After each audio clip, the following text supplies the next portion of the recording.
Hi everybody, Dacob here. Welcome back to the Fashion Bunker. I'm super excited today because, as the thumbnail says, this is a very special unboxing because this is an unreleased piece. Well, it will be released. It hasn't been released yet officially, or has it? Difficult to say. But I have it here, and it is in a white beauty boutique bag, or in the perfume bag, because the beauty boutiques also sell Chanel sunglasses, and the Chanel beauty boutiques also sell the boutique exclusives because they are Chanel boutiques. And because I have a good standing with my boutique, you know, I asked them months and months, half a year ago, please let me know as soon as you receive this. And they called me and said, Dacob, we got it. We got 2 pairs. One is reserved for another really good client of ours, and the second one is for you. And I was like, yay. So I actually ran in there. I bought these. I haven't done the unboxing yet, but I bought these a couple of days ago. It's just I've never gotten to filming, so I'm like super excited to unbox it with you. And because I did buy in the beauty boutique, I got samples. It's so cool. You're buying sunglasses, but you get perfumes. This is much better than buying the sunglasses in the actual fashion boutique because like this you get more goodies.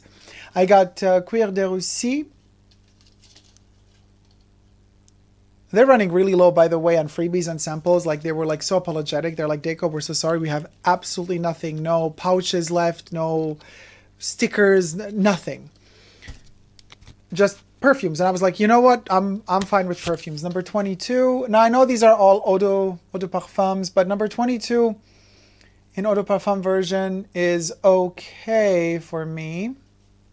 Cuir de Russie a bit less, and I love La Pausa, so they gave me 2 La Pausas as well. So, you know, I have all these perfumes. It's just really nice to have these little ones for when you are traveling, which I'm not anymore, by the way, but as of now. But let's see what the future brings. Anyway, great to have these for when you're on the go, because those heavy glass bottles, I have one here. What a coincidence, but the Eau de Toilette Cuir de Russie, 200 ml. I mean, I love them to pieces, but it's just even the 75 ml. It's not something you travel with. Okay. Cuir de Russie. Cuir de Russie actually matches the mood. I'm wearing Yohji Yamamoto, actually Y3, but Yohji, this is a self-portrait of him. He drew himself in motion for Y3. So it's a sketch of Yohji printed on white cotton. And then for the special occasion, I'm wearing Chanel cashmere cardigan with the white and pink, well, what you might call it, border. It's a 2-tone jacket with the little pockets there as well. So you could check the unboxing of this in of this sweater on my birthday. A link is in the description box down below, but also in the card section up above. So, tissue paper with the Chanel logos all over them. I love those. And here they are.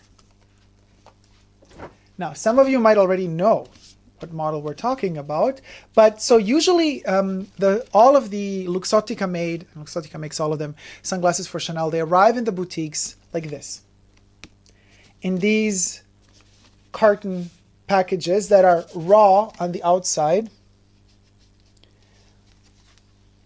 Yeah, more like kind of cardboard color, grayish on the outside, but they're like super slim, sleek, and clear and gloss, not glossy, but like less rough on the inside, so they don't damage the actual box. And then they have their, I'm not going to show that, but they have their authentication number printed here, the same on a sticker. The same authentication number is going to be on the glasses. And then in the back, you get to see the glasses. There's a sticker with a photo of them, but I'll show you that later after we see the glasses. So, really big box, and they come with their new printed. You've seen me post this on my, by the way, you should check it out, Instagram profile. Coco Chanel is in my house. I've posted this unfolded and open from another pair of glasses. It's a beautiful drawing that Karl Lagerfeld made on all the iconic symbols of Chanel. So these are now printed on their, I don't want to call these microfiber, but they're fiber cloths that you use to clean the lenses and the glasses. So this is what this is with a beautiful print on top. I think Chanel really upped their game in terms of delivering these cloths. In the past, they were just regular black. Also fine, but it's kind of nice to have this extra touch.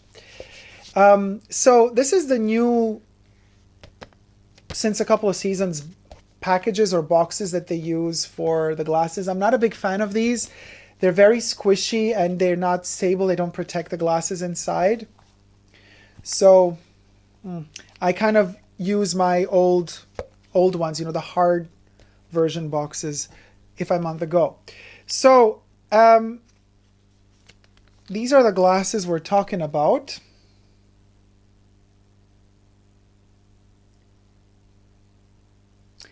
And, well, unfortunately, you know, one of those people that I really don't like. I don't like his music. I don't like his fashion. I don't understand why Chanel is working with him. And actually, I was hoping, you know, unfortunately, Karl Lagerfeld passed away, but it felt like he was a friend of Karl's. So Karl reined him in and took him in to kind of work with Chanel or for Chanel. But I thought, well, now that Karl is gone, he's going to be gone too. But no, unfortunately, they modeled these on him, who shall remain unnamed, because I can't.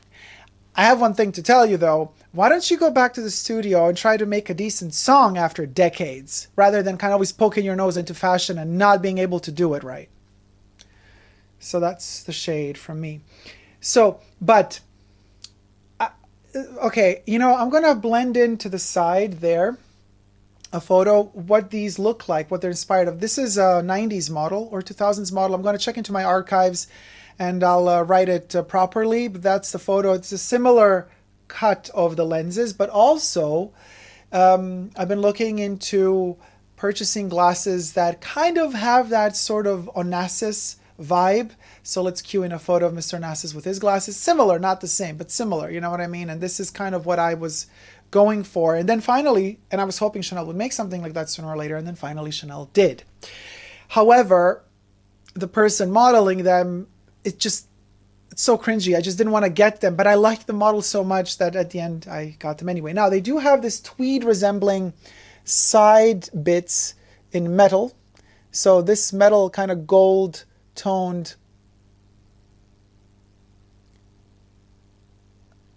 bit here has an embossing of tweed, a tweed pattern. The same applies to the double C. The double C could have been bigger considering that the temples are so wide, but I'm used to this from Chanel. They've been doing this in the past.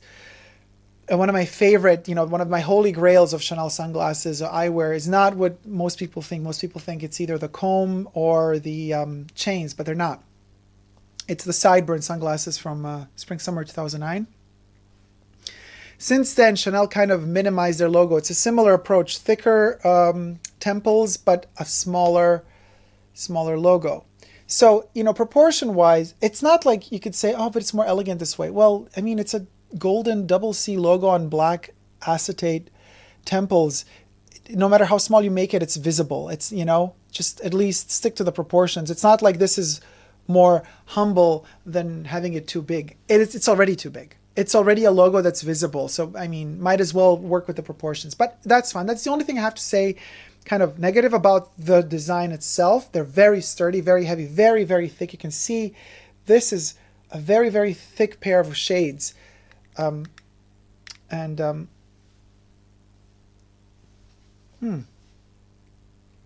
Yeah, this is how they fit. So the logo is there in case you want to, you know, if you have short hair, you want to show off the logo. I really couldn't care less. So for me, it's great that it's actually covered. I just love this cut. And there you have it.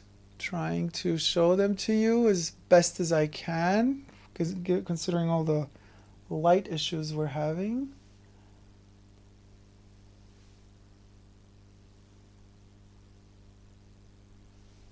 They could have been maybe a little bit bigger, like they're a bit narrow, maybe just a little bit higher like that, but it's fine. I mean, I have a big head, so usually it's probably going to fit most people perfectly. I do look a little bit blind in them, but really, really nice. And of course, I wear my hair in very in many different ways.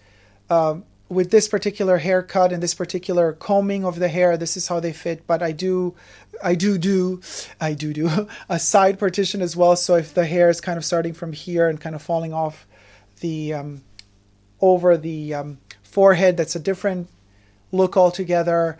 You know, if the hair is completely gone, if we do just a ponytail, it's a different look altogether. So it changes, it varies, and this is something you should consider with sunglasses in general. Hair. People usually try to analyze the shape of your face, and they're like, if you have a round face, oval face, long face, square face, whatever face, that plays a role for sure, and also how big your head is and how big your face is or how wide it is. But also, even more so, take it from somebody who has been collecting sunglasses from all brands for decades. I have hundreds of them in my archives. More than the shape of your face, what really contributes to the right choice of glasses is the hair, the color and the cut, the shape, the cut of the hair and the color. If this same haircut now that I have were not my natural color but were red, these would fit in a different way. Same exact combing and haircut, but just different color, they would fit different. If they were blonde, like platinum blonde, it would fit differently. These glasses would look different on me. So that's something to take into consideration. And that's also one of the reasons why I say, you know, similar with perfumes, I say you need a lot of, not just one. Usually people who just have one signature perfume, I ask myself, how is that possible? For me, perfume fits the mood. And with every changing mood I have, I need a different perfume. Same applies to glasses, not in terms of mood, but also mood, but mostly hair. So if you are a person who has longer hair, who plays with their hair and it changes hair on a regular basis, changes hair, either hair color or also hair cuts, or wears wigs, you're going to notice you're going to need different glasses according to the haircut you have. And that's why I said take it from somebody who has collected glasses for so many decades. I've come to this conclusion. It's all about the hair color and hair cut.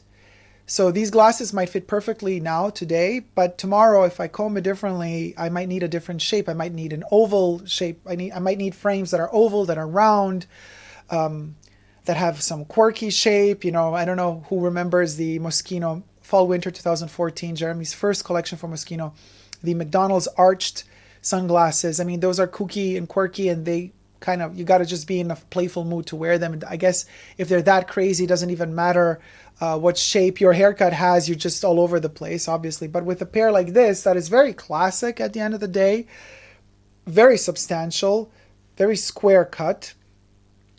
You need a particular type of. They're classic, actually. I mean, I'm looking at myself on the side here. I have a control monitor. They just. I wouldn't say they're anything special. They're just really, really nice and classic. And it's not so easy, not so often that Chanel actually makes something so... this is going to sound so stupid. I just want to say unpretentious. Now, I know they're pretentious in a way because they have a logo. And it's a golden logo. And it's the double C logo. But the shape is very grounded. And as I said before, you know, we're talking about Onassis. And Onassis, I mean, we're talking about 60s, 70s, 80s. I mean, of course, he was a millionaire. I don't know if he was even a billionaire back then. I don't know if there were billionaires back then. Probably there were. But it's a very specific type of sunglasses, rooted in the history of shades in general. So it's not a pretentious cut. You know, a lot of the Gucci sunglasses that come out these days are quite pretentious because they have this over-the-top designing, and their concept is to scream, and that's when it becomes pretentious. That's when something becomes kind of in your face. They're Chanel, so you could say by the mere nature of being a luxury brand sunglasses, they are pretentious, but they rein it in, because they do play off of very, very classic shapes. And this little gold detail here on the side, it's kind of a gold metal panel that's attached there. It's it resembles tweed, and tweed is one of the symbols of Chanel's heritage. To me, it's fine. They're not over the top. They definitely will enter into the history of Chanel sunglasses. Whether or not they're going to be so rare in the future, I do not know.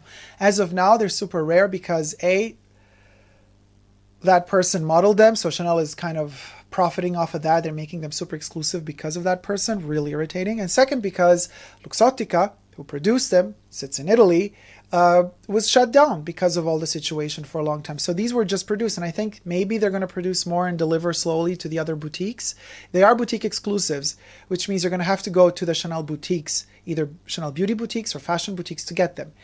In the States, they will be available online as well as soon as they become available, because Chanel in America does sell sunglasses also online. They don't do that in Europe. They might have started doing it in the UK. Now I can show you what's in the back here.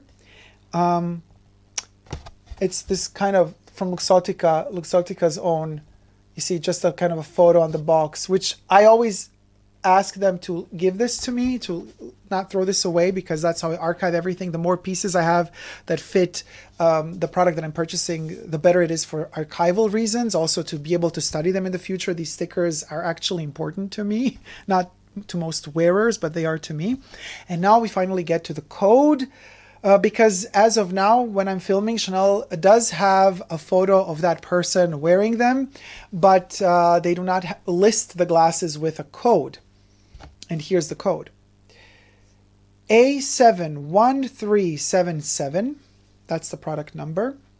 Then you have the material number is X08101,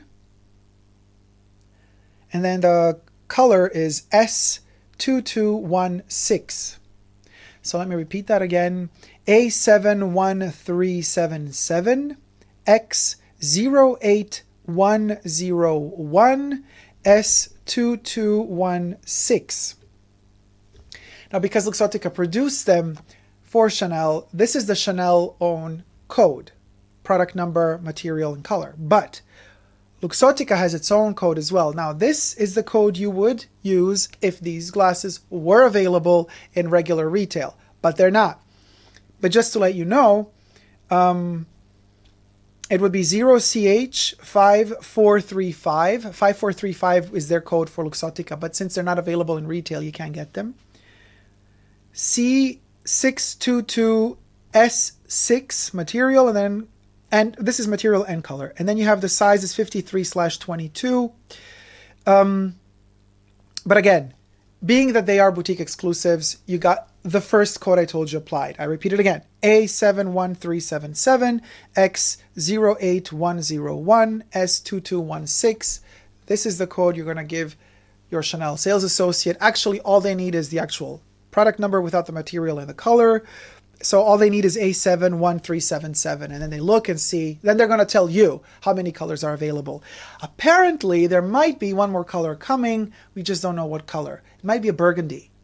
I would love a white, to be honest with you. This in white, and knowing Chanel, they would probably do white with silver, but damn, I want white acetate with gold sides. You know, white and gold, so much better than white and silver. I don't know why they kind of tend to do nowadays white with silver rather than white with gold.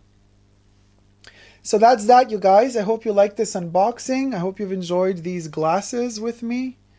And for those of you who are interested in purchasing them, happy hunting. Happy hunting. Happy finding them.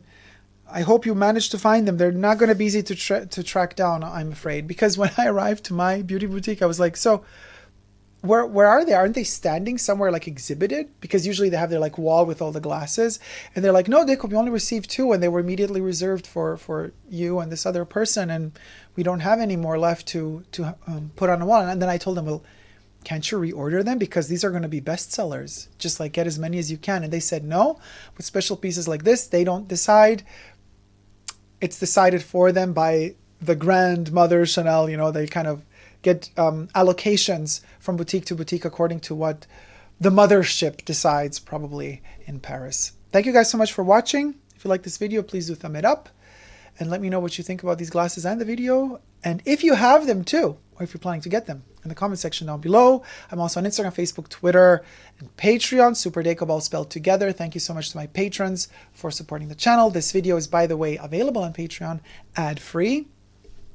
I also have 2 which I mentioned prior, but I'll mention it again, 2 new Instagram profile is Coco Chanel is in my house, where you get to see photos in detail of this product and all my Chanel collection. And then there's another profile that I curate called Coco Chanel Privé, all spelled together. That is a time travel into Chanel's life, all photos taken of her while Coco was alive, of her works, of her clothing, of her perfumes, of the people that she worked with. It's like Coco's own, it's as if she were still alive and had her own Instagram profile in a way, because obviously it's not like that. I'm not impersonating anybody. It's very clearly defined that it's a fan account. But I particularly post only photos or only products that were developed during her life. So it's kind of a time travel because it goes all the way to January 1971, which is when Coco Chanel died. So everything prior to that is game on that particular Instagram profile. So check those out as well if you're interested. Thank you so much for watching again. Until next time, I wish you all the best, and never forget to never give up on love. Love you all. See you soon. Take care. Bye.